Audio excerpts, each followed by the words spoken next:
नमस्कार। इस वक्त की एक बड़ी खबर। संसद पर हमला करने वाला मास्टरमाइंड ललित झा ने सरेंडर कर दिया है। सुनने में आ रहा है कि ललित झा ने जो सरेंडर किया है वो नागौर जिले से किया है। राजस्थान के नागौर में ललित झा दिल्ली से बस पकड़कर नागौर जिले में पहुंचा और उसके साथ एक लड़का और था, जिस उसके साथ उसी के साथ उसने भी सरेंडर कर दिया। कुल मिलाकर टोटल 7 जने इस मामले में अब तक गिरफ्तार हो चुके हैं और संसद में हमले के ऊपर इनके ऊपर यूएपीए की धारा लगा करके इनके ऊपर कार्यवाही की जा रही है।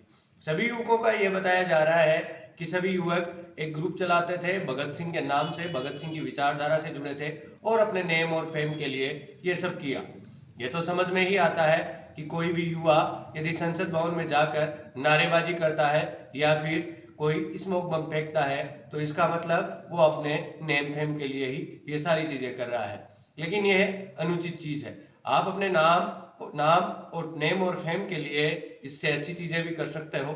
जीवन के अंदर बहुत सारी चीजें हैं, किसी को हार्म करके हम अपना नाम बनाए ये तो बिल्कुल ही अनुचित है।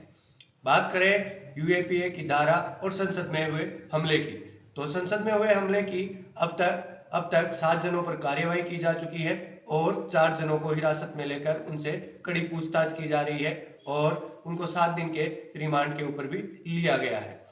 मैं आपको बता दूं यूएपीए की धारा क्या होती है। यूएपीए की धारा में या तो उम्र कैद या फिर फांसी की सजा होती है। यह आतंकवादियों के लिए होता है कि कोई भी व्यक्ति या फिर किसी अन्य देश से कोई आतंकवादी गतिविधियों में शामिल हो या फिर ऐसी कोई घटना को अंजाम दे जिसमें आतंक की चीजें हों, जैसे कि आतंक फैलाने का काम करे या फिर बहुत सारे लोगों को हार्म करने का काम करे, उसको उसके ऊपर यूएपीए की धारा लगती है। या फिर देश विरोधी राष्ट्र विरोधी गतिविधियों में शामिल हो कोई व्यक्ति तो उसके ऊपर यूएपीए की धारा लगती है। यूएपीए में सजा का प्रावधान है, वो है सजा और उम्र कैद और फांसी की सजा।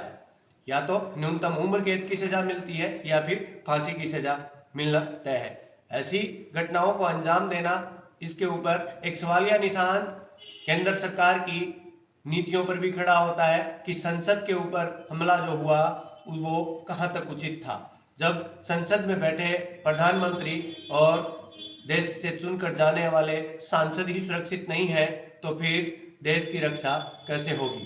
देश की रक्षा के लिए इनको कड़े कानून बनाने चाहिए और ऐसी जो स्थितियां उत्पन्न होती हैं जिनमें जो लोग शामिल होते हैं उन पर कड़ी से कड़ी कार्यवाही होनी चाहिए। इसी के साथ संसद से खबर आ रही है कि संसद में अभी और काम होना बाकी है। सुरक्षा की दृष्टि से अब संसद को देखा जाएगा और सुरक्षा की दृष्टि से संसद के चारों ओर जो लॉबी है उसमें लोहे के ग्लास लगाए जाएंगे ताकि कोई भी व्यक्ति नहीं आ सके, उसके अंदर लॉबी के अंदर न पहुंच पाए।